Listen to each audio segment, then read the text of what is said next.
En el año 63 a.C., el general romano Pompeyo guió a sus legiones a la tierra de Judea.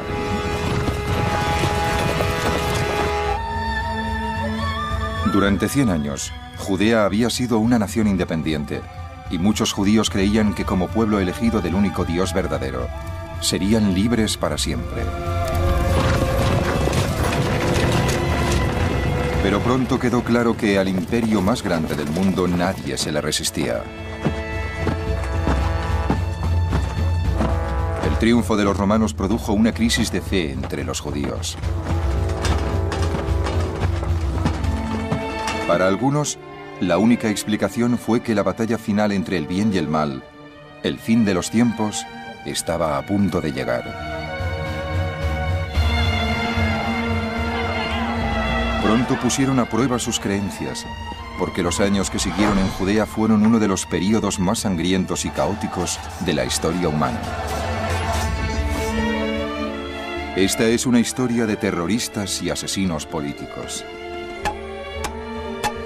de gobernadores brutales que crucificaron a miles de personas, y del sitio de Jerusalén, con más de 100.000 personas atrapadas dentro de sus muros. Pero la historia también cuenta cómo en medio del caos empezaron a florecer dos nuevas religiones que cambiarían el concepto humano de justicia, de piedad y de Dios.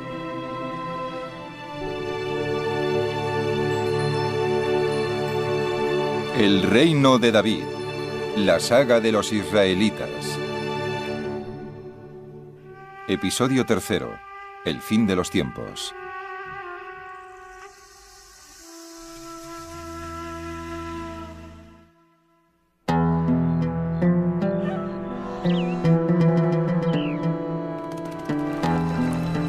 Cuando las tropas romanas entraron en Jerusalén, la capital de Judea, no sabían que iban a encontrarse al pueblo más extraordinario que jamás habían intentado conquistar.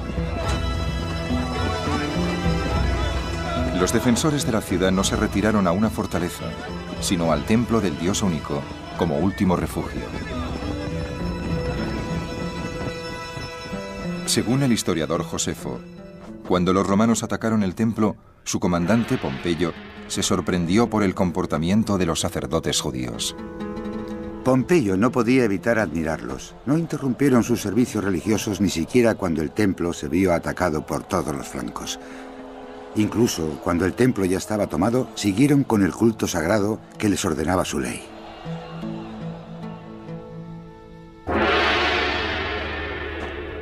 Para los sacerdotes del templo, llevar a cabo los rituales para honrar a su Dios era más importante que su propia vida.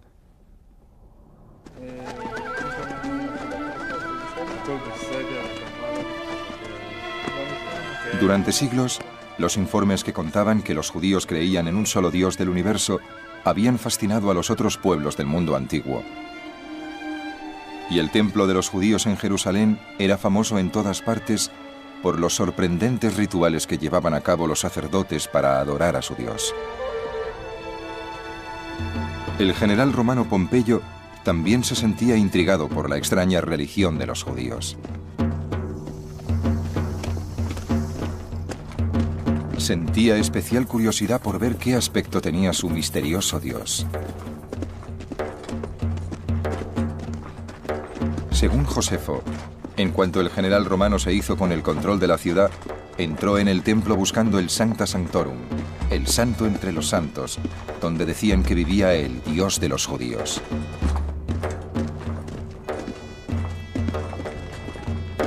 Nada podía afectar tanto a la nación, entre todas las calamidades que sufrían, como que su lugar sagrado, que hasta entonces nadie había visto, se abriera a los extranjeros. Pompeyo entró donde nadie podía entrar, excepto el sumo sacerdote.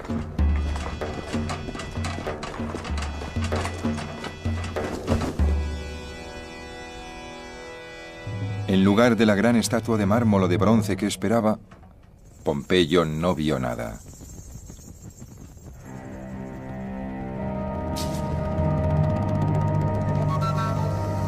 Según los judíos, su Dios era tan grande que no podía ser representado por ningún ídolo o imagen hecha por el hombre. Era un ser sin forma y sin tiempo, presente en todas partes.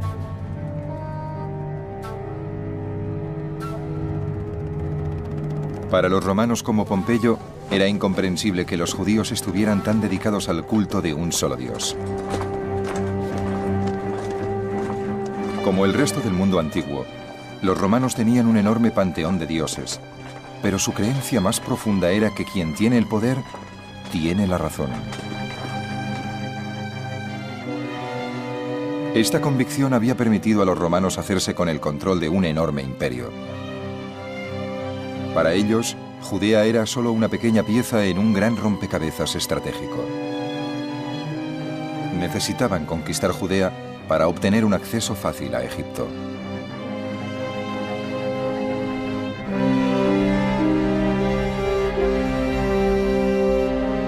Pero para los judíos, Judea era la tierra prometida que les había dado Dios solo para ellos.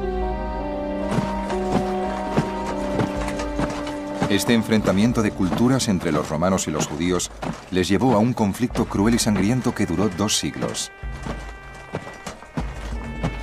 Y lo peor para el pueblo judío fue que el conflicto enfrentó a los judíos entre ellos como nunca había sucedido. Los romanos se hicieron con el poder y eso desató inmediatamente un debate entre los judíos sobre si debían rebelarse contra ellos o no. Y efectivamente, desde el principio hubo grupos de judíos que querían rebelarse y otros que eran más cautelosos y que decían que no hacía falta llegar tan lejos. ¿Y qué pasó? Que estos grupos se pusieron a luchar entre ellos sin parar durante la época del gobierno romano.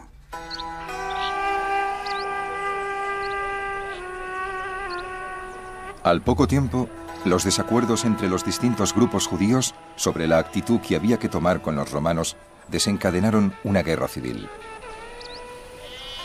La violencia física entre las distintas facciones surgía de lo más hondo de su conflicto espiritual.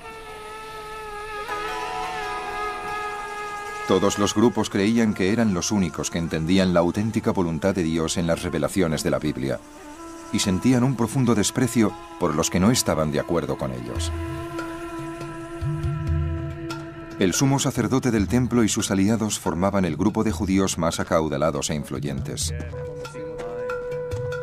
Los rituales que los sacerdotes habían llevado a cabo durante siglos eran muy importantes para los demás judíos y su templo era el corazón político y económico de Jerusalén.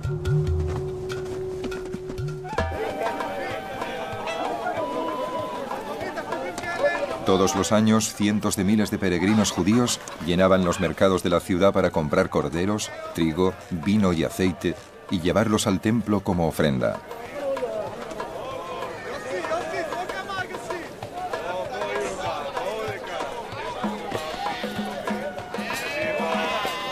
Los peregrinos gastaban mucho, porque según la ley bíblica, los sacrificios en el templo eran la única forma que tenían los judíos de adorar a su Dios.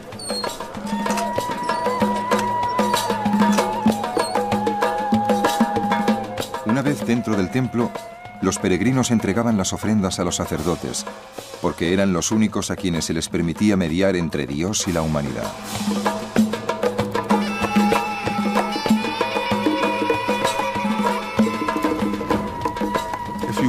Si entrabas en el templo, veías sacerdotes que habían sido designados simplemente porque sus padres eran sacerdotes, solo hombres. También se veían levitas, es decir, gente cuyos padres eran levitas y que ayudaban a los sacerdotes. Había sacrificios de animales, había sangre, tripas y todos los olores desagradables de un matadero, y se transmitía una auténtica sensación de vida y de muerte.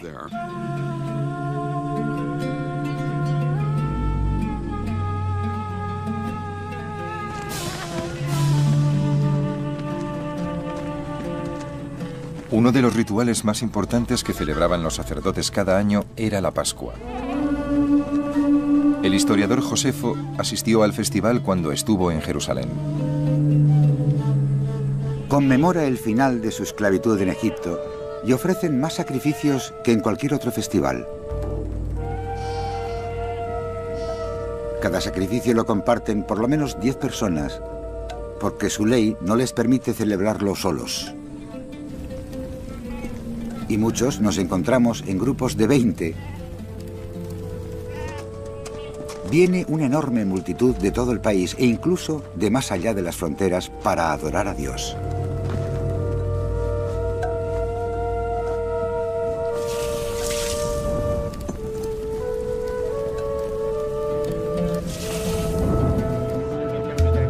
Para el sumo sacerdote y sus aliados, los rituales del templo, como la Pascua, no eran solamente una expresión espiritual, sino una fuente de gran riqueza y poder.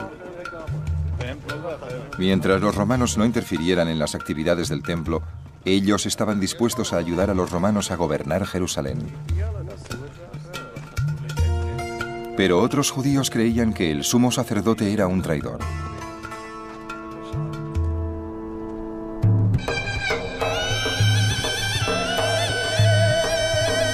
Desde el día en que los romanos tomaron Jerusalén, los rebeldes judíos empezaron a lanzar ataques contra ellos desde sus refugios en las montañas y en el desierto. Creían que si luchaban con valentía, Dios les concedería una victoria milagrosa, como en las antiguas historias bíblicas. Para enfrentarse a los rebeldes, los romanos eligieron a un comandante muy famoso por su ambición sin límite como por su extrema crueldad. Un príncipe árabe llamado Herodes. Herodes es tal vez uno de los personajes más increíbles de toda la historia. ¿Quién era? Para empezar, discuten si era o no judío. Su madre era una princesa árabe, así que no era judío. Herodes había trabajado para su padre en el gobierno porque el padre de Herodes era, no sé cómo decirlo, como un secretario de Estado, pero en realidad era el jefe de todo. Y como resultado, Herodes se vio implicado en lo que podríamos llamar acciones policiales. Y claro, al fin logró una base de poder suficiente como para proclamarse rey de los judíos. Para muchos judíos, la coronación de un rey que no descendiera de David era una blasfemia.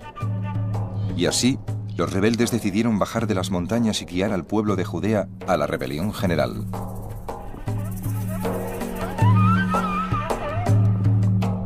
Pero Herodes tenía el apoyo de Roma y, según Josefo, decidió dar un castigo ejemplar a los rebeldes. Hubo descuartizamientos en masa, en los callejones, en las casas e incluso dentro del templo, donde la gente se había refugiado. No hubo piedad ni con los viejos ni con jóvenes, ni las mujeres más débiles se salvaron. Se vengaron como locos en gentes de todas las edades. Los últimos rebeldes huyeron a las cuevas de las montañas, donde estaban convencidos de que Herodes no podría alcanzarles. Herodes era un hombre despiadado. Guió a sus hombres hasta las cuevas donde se escondían los rebeldes. Y entonces hizo construir como unos patíbulos para colgar a los soldados y bajarlos. Cuando llegaban abajo, los soldados echaban como unas bombas o granadas de humo. Y cuando las mujeres y los niños salían al borde de la cueva, los cogían con ganchos, los sacaban de la cueva y los dejaban caer para que murieran. En cuanto se sintió seguro en el trono, Herodes hizo algo inesperado. Consciente del papel esencial del templo en la vida cultural y económica de la nación, decidió convertirlo en el monumento más impresionante de la tierra, mediante un proyecto de reconstrucción que requería montañas de piedra y de oro.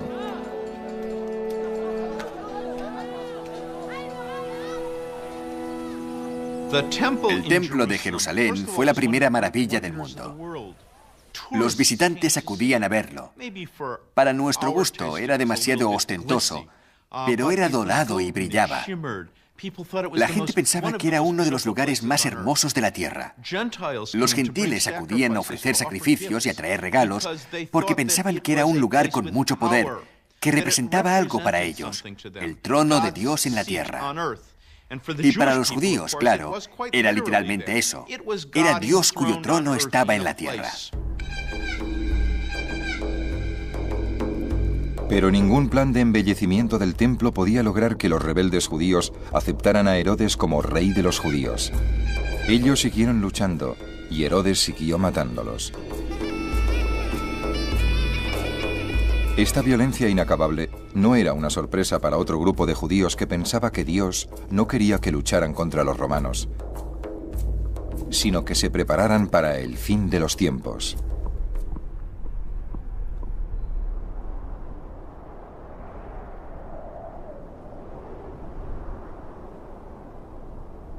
En las costas del Mar Muerto, yermas y abrasadas por el sol, vivía un grupo de judíos llamados los esenios.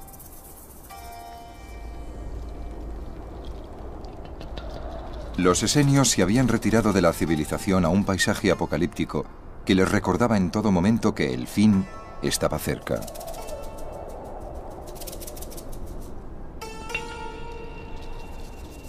Para ellos era la única explicación posible para que Dios hubiera permitido a los romanos conquistar Judea.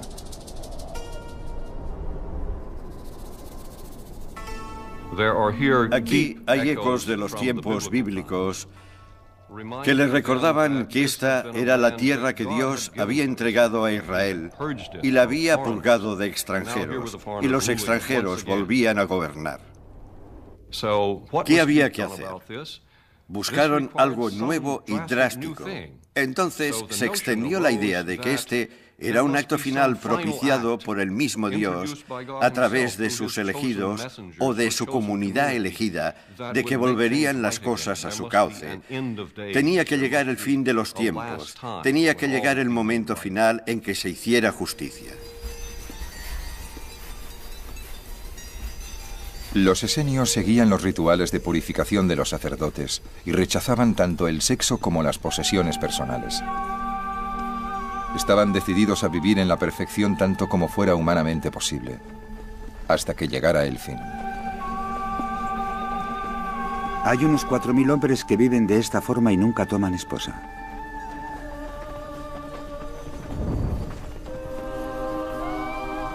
Enseñan la inmortalidad del alma y consideran que merece la pena luchar seriamente para alcanzar el premio de los justos. Los esenios pasaban mucho tiempo haciendo copias nuevas de los libros de la Biblia hebrea y otros textos sagrados, para que su eterna sabiduría sobreviviera a la batalla final entre el bien y el mal. Les atraían especialmente pasajes como los del libro de Daniel, que hablaba de la recompensa que recibirían los justos después del fin de los tiempos. Fue una época de conflictos como no se había visto nunca desde que se creó esta nación.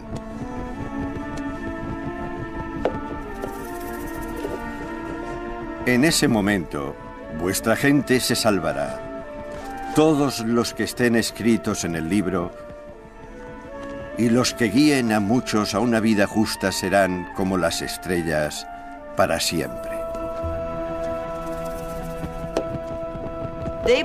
Creían que todo estaba decidido de antemano por Dios y que cuando llegara el fin de los tiempos estallaría una guerra de 40 años entre las fuerzas del bien y las del mal. Ellos eran las fuerzas del bien. Se llamaban a sí mismos hijos de la luz. Todos los demás, incluyendo a los demás judíos, eran las fuerzas del mal, los hijos de la oscuridad. También creían que el resultado de la guerra de 40 años estaba predestinado y que al final ellos saldrían victoriosos. Los esenios almacenaron sus escritos en cuevas que encontraron en las colinas sobre el Mar Muerto. Era un plan que demostraba mucha previsión, porque 2 de sus predicciones sí se cumplieron. La época que siguió fue la más terrible y conflictiva que viera la nación. Y los pergaminos del Mar Muerto sobrevivieron.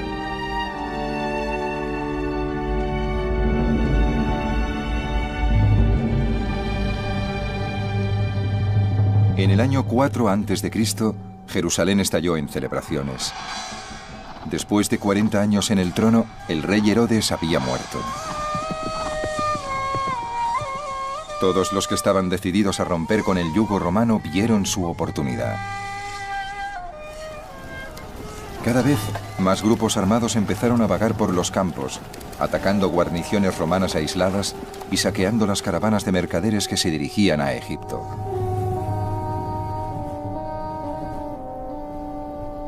Pero más que contra los romanos, los rebeldes lucharon contra los demás judíos.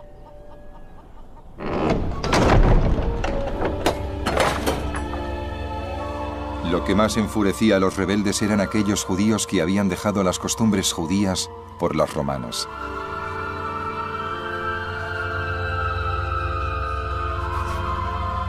Para los rebeldes, los peores eran los judíos ricos que violaban la ley que Dios entregó a Moisés en el monte Sinaí, tomando como esclavos a otros judíos.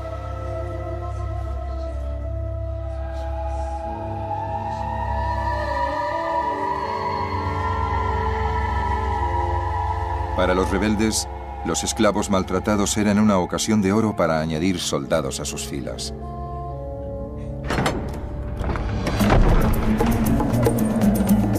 Y así empezaron a saquear una tras otra las propiedades de los judíos ricos, liberando a los esclavos e invitándoles a unirse a la rebelión. Sienten una invencible pasión por la libertad.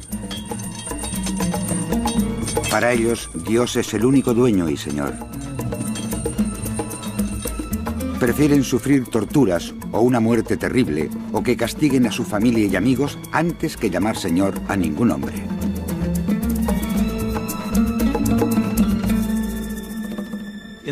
A ojos de los romanos, estos judíos que luchaban por la libertad eran delincuentes y bandidos. Y así los describen en las antiguas fuentes. A sus propios ojos, y según la historia judía, no eran bandidos. Eran como Robin Hood. O digamos que eran figuras revolucionarias y héroes de una resistencia contra el opresor extranjero. Pero los rebeldes no tenían poder para derrotar a Roma y solo consiguieron sumir a Judea en el caos. Durante décadas, la región quedó atrapada en un círculo vicioso de represión romana, alzamientos rebeldes y guerras civiles entre judíos.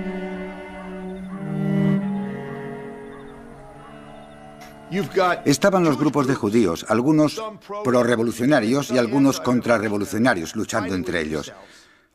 Por otro lado, estaban los procuradores romanos, rapaces, recaudando todos los impuestos que podían y sin preocuparse de mantener la ley y el orden. Por otro lado, había soldados romanos por todas partes que no tenían ningún respeto por los judíos ni por su religión. Toda esa presión iba acumulándose hasta la explosión definitiva.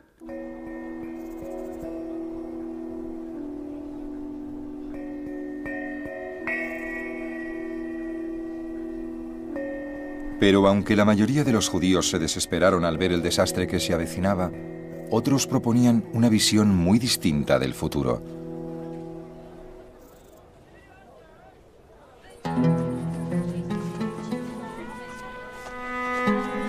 Durante los siglos pasados, desde que se recopilaron las historias de Abraham, Moisés y los demás protagonistas de la Biblia, muchos grupos de estudiosos de toda Judea las habían analizado, buscando lecciones para una vida más justa.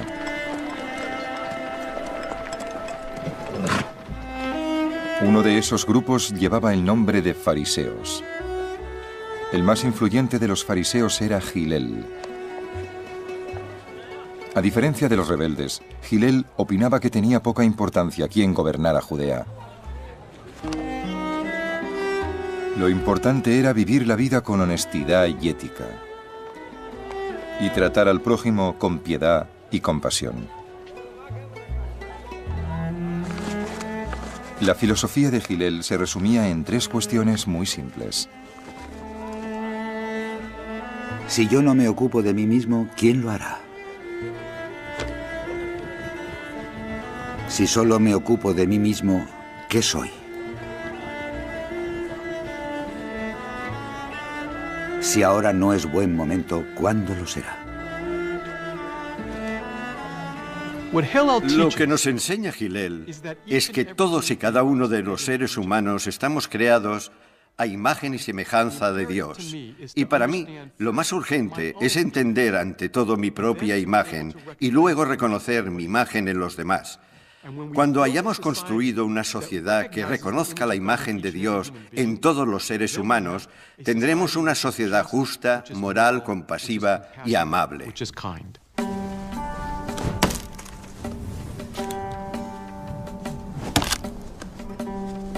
Según las historias que se cuentan de él, Hillel nació en una familia rica, pero desde muy joven hizo voto de pobreza.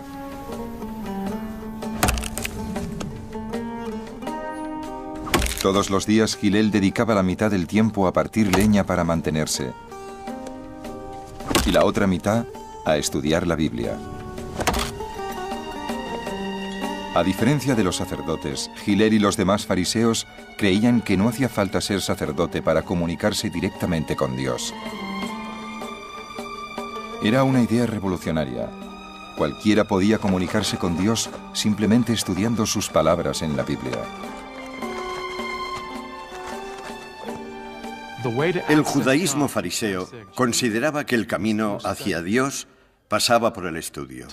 Para ser sacerdote había que nacer sacerdote. Para ser rey había que ser hijo de reyes. Para ser un sabio había que estudiar. Y el estudio estaba al alcance de cualquiera.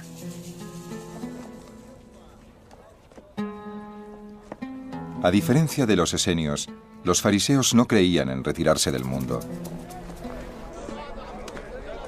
Pero ¿cómo vivir moralmente en el mundo romano, donde quien tiene el poder tiene la razón? Fue un tema muy debatido entre Hillel y su gran rival, Shammai. Según cuenta una historia, un hombre se burló un día de dos fariseos pidiéndoles que le enseñaran la Torá a la pata coja. Shammai, muy enfadado, le dijo que se fuera. Luego el hombre se acercó a Hillel y le dijo: enséñame toda la Torá a la pata coja. Hillel le dijo: lo que a ti te parezca odioso, no se lo hagas a los demás. El resto son aclaraciones. Ahora ve a estudiar. Lo que hizo Hillel fue resumir con éxito toda la tradición en una sola frase, por decirlo así. La frase es que si quieres servir a Dios, tienes que tratar a la gente como Dios manda. No puedes demostrar que amas a Dios si odias a la gente. La visión de Hillel sobre el judaísmo influenció a muchos otros en los años siguientes, incluyendo a un joven carpintero de Nazaret.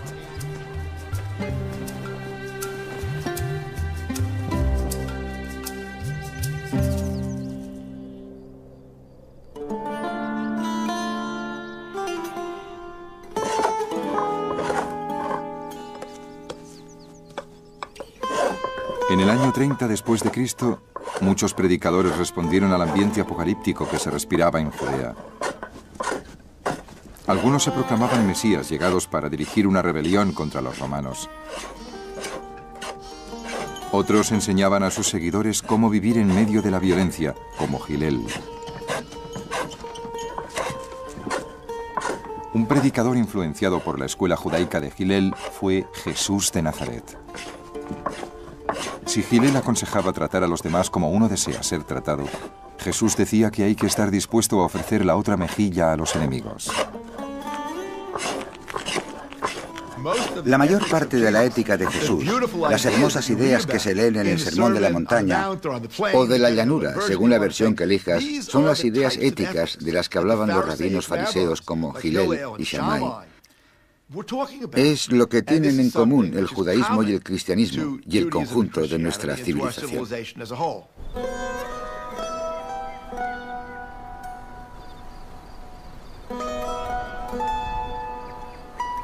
En su sermón más famoso, en lo alto de una colina sobre el mar de Galilea, Jesús dijo a sus discípulos cómo debían responder al caos que les rodeaba. Bienaventurados los mansos, porque ellos heredarán la tierra. Bienaventurados los compasivos, porque serán compadecidos. Bienaventurados los puros de corazón, porque ellos verán a Dios. Bienaventurados los pacificadores, porque serán reconocidos como hijos de Dios.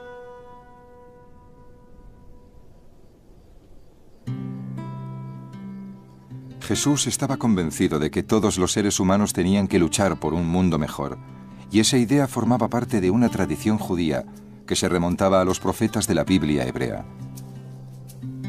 Cuanto más sabemos del judaísmo en el siglo I, y sobre todo de la variedad de versiones del judaísmo en el siglo I, más judío nos parece Jesús.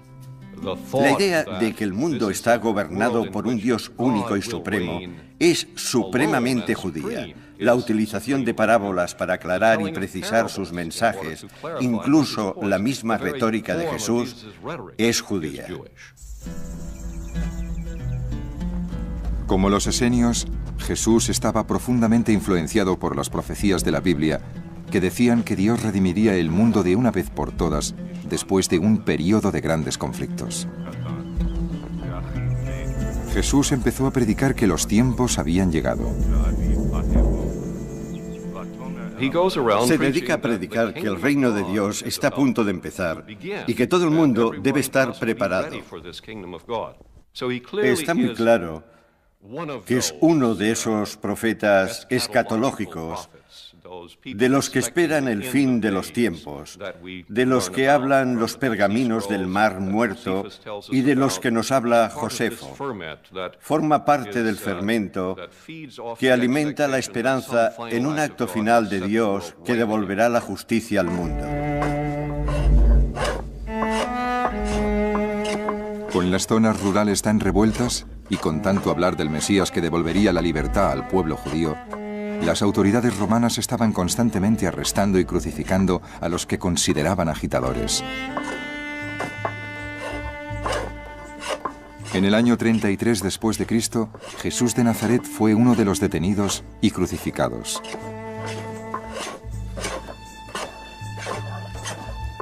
A ojos de los romanos, era otro aspirante a Mesías que ya nunca encabezaría una rebelión. Pero los seguidores de Jesús entre los judíos creyeron que el reino del que hablaba no era de este mundo, sino del otro. De momento, esos judíos, que luego se llamarían cristianos, eran uno más de entre los muchos grupos de judíos que intentaban entender el sangriento y caótico mundo de Judea en el siglo I después de Cristo.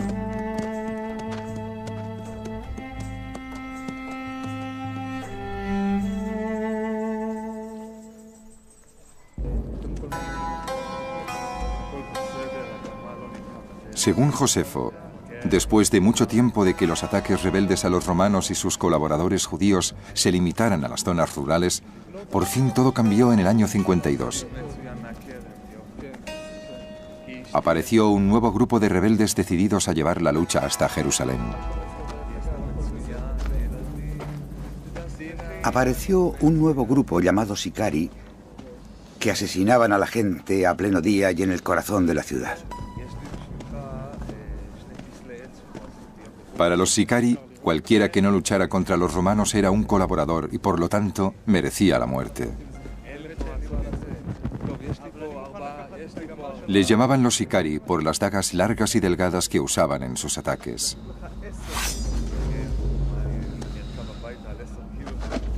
La primera víctima de los Sicari fue el judío más destacado de Jerusalén, el sumo sacerdote del templo. Luego se embarcaron en una ola de asesinatos, matando a ricos mercaderes por toda la ciudad.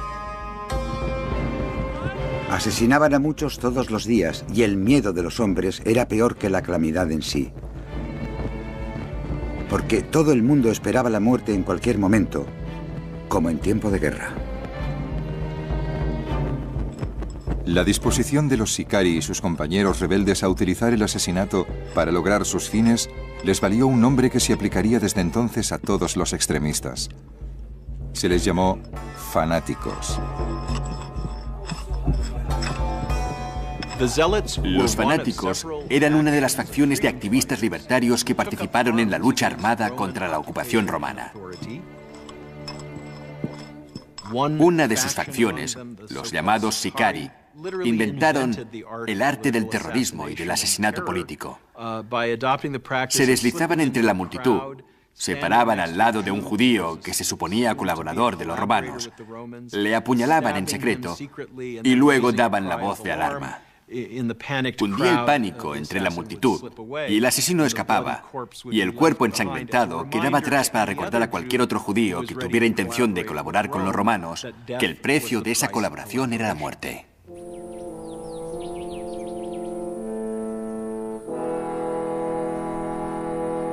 Con los rebeldes dispuestos a rebelarse y los demás judíos convencidos de que sería una insensatez rebelarse contra Roma, el pueblo de Jerusalén no podía estar más dividido. Entonces, el gobernador romano destrozó lo único que podía haberles mantenido unidos. Ordenó atacar el templo. En el año 67, los soldados romanos reventaron las puertas del templo de Herodes con intención de saquearlo.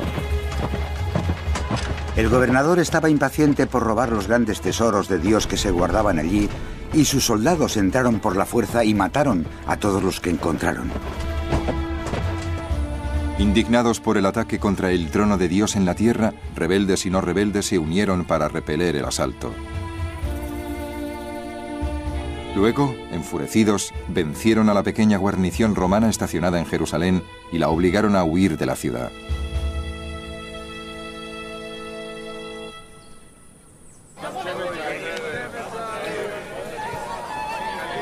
Cuando Jerusalén se vio de repente libre de los romanos, mucha gente en la ciudad se dejó llevar por la euforia.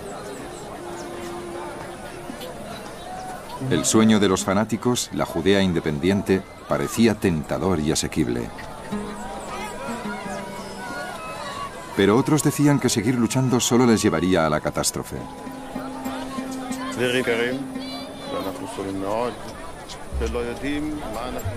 Un seguidor de Hillel llamado Yohanan ben Zakkai era uno de los que más apasionadamente defendían la paz. Aun a riesgo de que los fanáticos le convirtieran en objetivo de asesinato, Yohanan dijo a sus estudiantes que no importaba quién gobernara Judea, lo que importaba era quién gobernaba en sus corazones. Decía que lo que más complacía al Todopoderoso no era el fanatismo, sino algo mucho más simple: la misericordia y la compasión que mostraran al prójimo.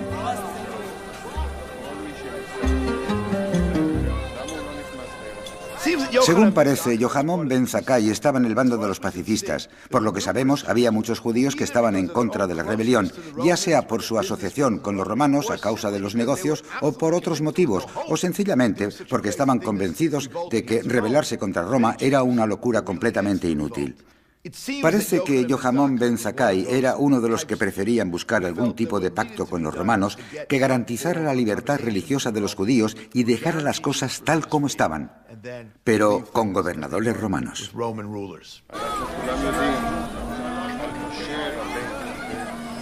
Pero Jerusalén aún no estaba listo para la visión que tenía Yohanan del judaísmo.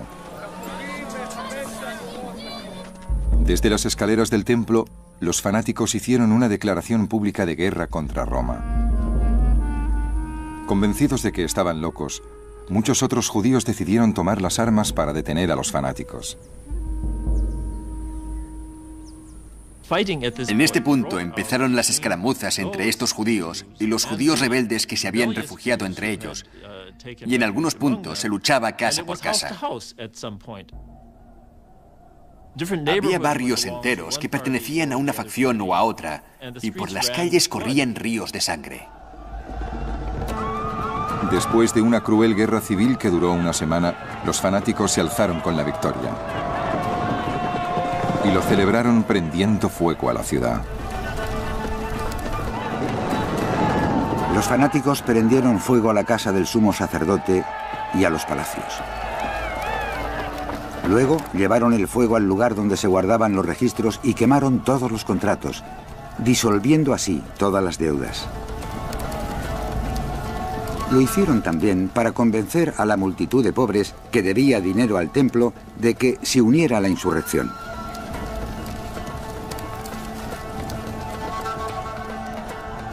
La noticia de que los fanáticos se habían rebelado contra Roma pronto llegaron a la vecina ciudad de Cesarea. Indignados, los romanos y los sirios de Cesarea asesinaron a miles de judíos vecinos. En venganza, los judíos empezaron a matar a los sirios y romanos que vivían entre ellos.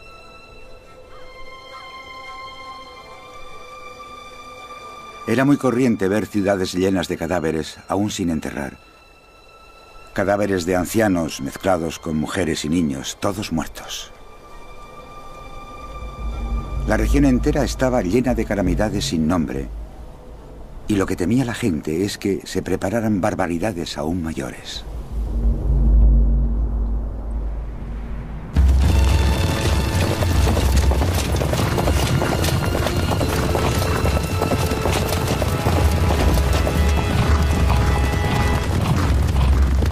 Los romanos estaban decididos a sofocar la rebelión antes de que a otros pueblos de su vasto imperio se les ocurriera disputar su dominio. Enviaron a su mejor general, Vespasiano, a Judea con un ejército de más de 60.000 hombres.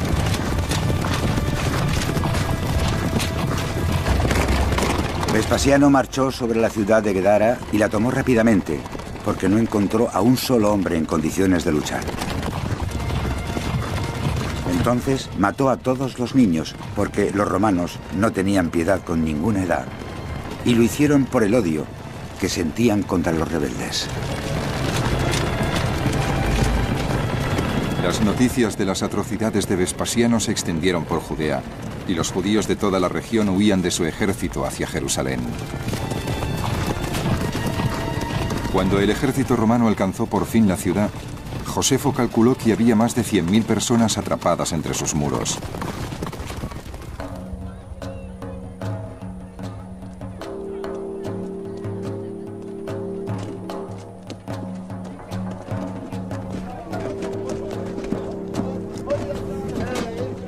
Los romanos instalaron sus campamentos a la vista de la ciudad, con la esperanza de que la sola visión de su poder militar convenciera a la gente de Jerusalén de que debían rendirse.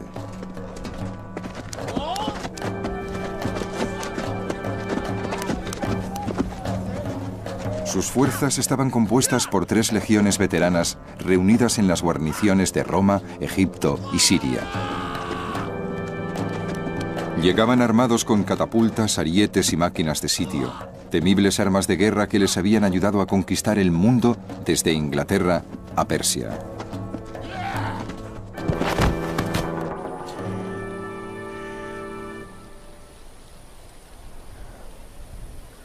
Pero conquistar Jerusalén seguía siendo un desafío.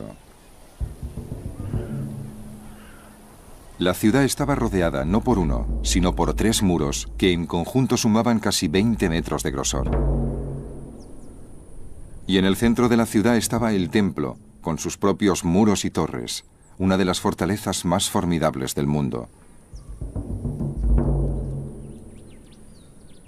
Pero tras los muros se desató el caos. La ciudad de Jerusalén durante la rebelión quedó sitiada por completo. No les llegaba ni comida ni agua, y en el interior se habían colapsado todas las instituciones gubernamentales. Se mantenían los sacrificios en el templo, pero fuera del templo todo era ejércitos rebeldes. La verdad es que había unos 6, y cada uno controlaba un barrio distinto de la ciudad, y sus comandantes luchaban por decidir lo que había que hacer. Todo era anarquía y miedo, y tal como lo describe Josefo, una hambruna tremenda. Dentro de la ciudad se estaba produciendo la catástrofe que había predicho Yohanan ben Zakkai. Los fanáticos habían empezado a luchar entre ellos por el control de Jerusalén. Cuando una banda de fanáticos invadía el territorio de otra, le infligía el peor de los castigos para ellos: quemar sus reservas de alimentos. Incendiaban casas que estaban llenas de grano y de otras provisiones, y en cuanto les obligaban a retirarse, sus oponentes les hacían lo mismo a ellos. Naturalmente, en poco tiempo, se había quemado casi todo el grano de la ciudad, que habría bastado para sobrevivir a un asedio de varios años.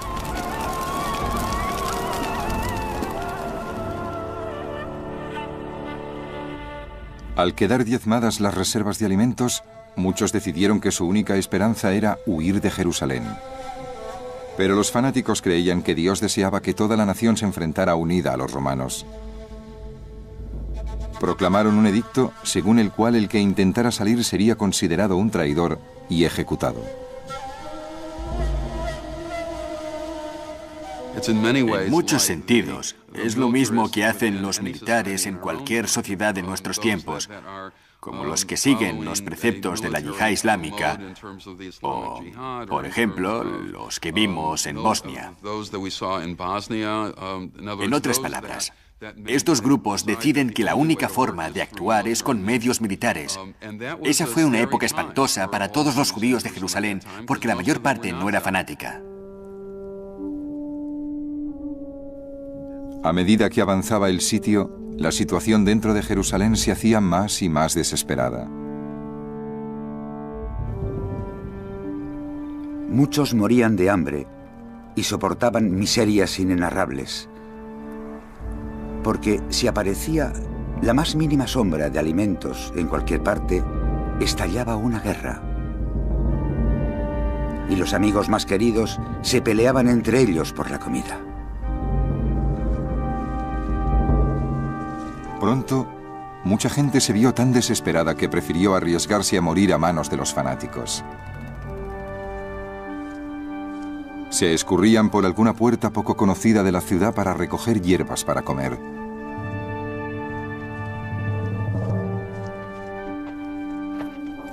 Pero fuera de los muros de la ciudad, se arriesgaban a caer en manos de los legionarios romanos, que les trataban con gran brutalidad.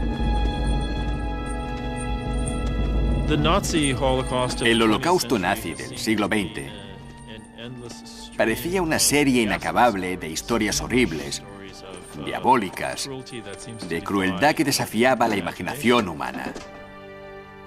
Pero de este otro holocausto también se recuerdan una serie de historias espantosas. Por ejemplo, que cuando la gente intentaba huir de la ciudad sitiada, cuando les capturaban, los mercenarios que trabajaban para Roma los destripaban, pensando que podían haber tragado oro o joyas, y que esperaban recuperarlas luego, cuando las defecaran. Es una práctica bastante corriente entre personas que huyen en tiempos de guerra. Los mercenarios pensaban que podían llevar joyas dentro y los destripaban, buscando algún rubí o alguna moneda de oro.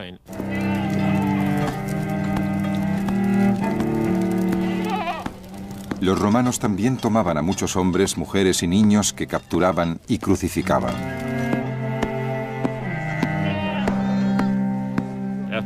En la época del sitio de Jerusalén murieron miles de personas crucificadas.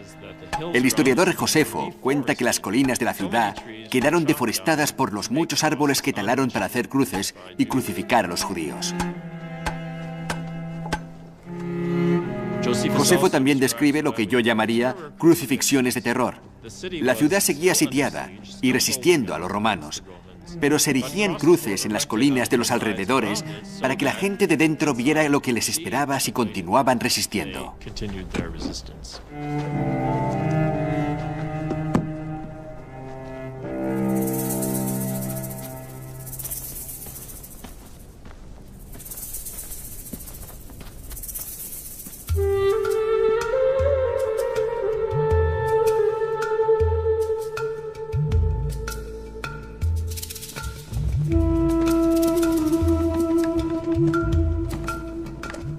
La gente de Jerusalén, obligada a elegir entre la tortura a manos de los romanos o la muerte por hambruna a manos de los fanáticos, cayó en la desesperación total.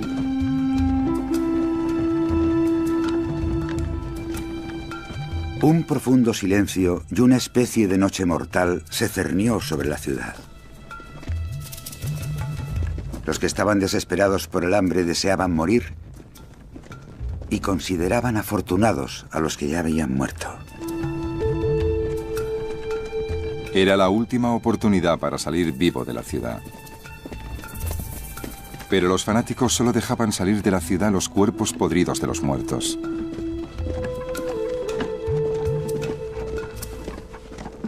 Entonces, una noche llegó una procesión a las puertas de la ciudad. Eran un grupo de estudiantes cargando el cuerpo de Yohanan ben Zakkai, que había predicado la paz en vez de la guerra. Según el libro judío de la tradición y la ley, el Talmud, los fanáticos sospecharon. Algunos guardas preguntaron, ¿quién es este? Los discípulos contestaron, un cadáver. ¿Es que no sabéis que los cadáveres no pueden guardarse en Jerusalén toda la noche? Entonces, uno de los fanáticos decidió clavarle una daga al cadáver. Pero uno de los discípulos se lo impidió diciéndole, ¿quieres ser recordado como el hombre que perforó el cadáver del maestro? Y abrieron las puertas para dejar salir el ataúd y salió de la ciudad. El truco de los estudiantes había funcionado. Una vez fuera, Yohanan se levantó vivo y coleando del ataúd, donde iba rodeado de carne podrida. Y huyó rápidamente de Jerusalén. Yohanan estaba convencido de que los rebeldes muertos de hambre ya no podían defender ni la ciudad ni el templo. Y decidió que la supervivencia del judaísmo descansaba sobre sus hombros.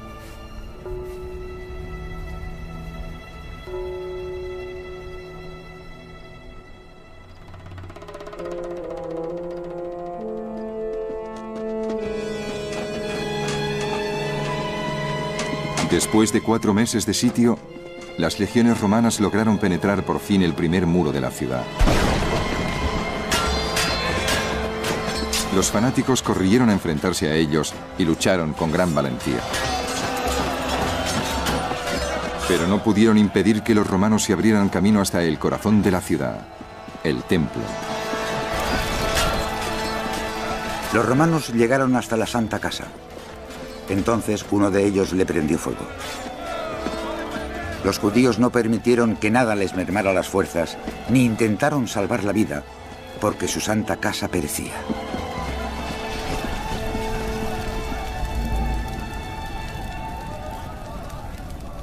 El trono de Dios en la tierra, y el único lugar donde se le podía adorar según la Biblia, quedó arrasado por los romanos.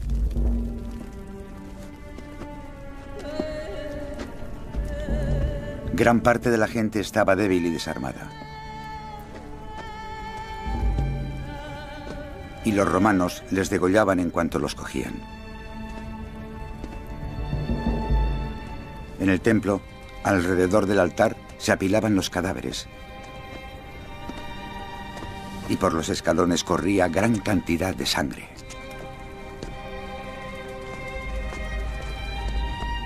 En toda la historia del mundo, ninguna otra nación ha sufrido una calamidad así.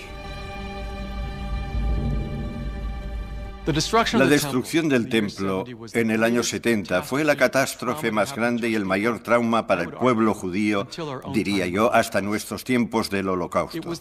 Era el centro de la vida económica del pueblo judío, como si la Reserva Federal se alojara en el templo. Era el centro de la vida judicial. El Tribunal Supremo se alojaba en el templo. Era el centro de la vida religiosa, como si el sumo sacerdote fuera el rabino jefe centrado en ese edificio. Y en cuestión de horas desapareció.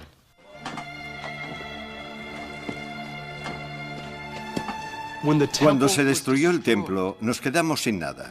No había ninguna otra rama de gobierno, porque todo estaba invertido en los sacerdotes, y en el sumo sacerdote, y en el templo.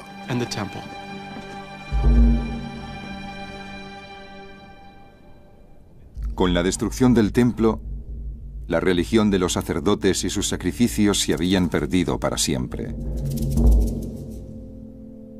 ¿Cómo sobrevivirían el judaísmo y los judíos?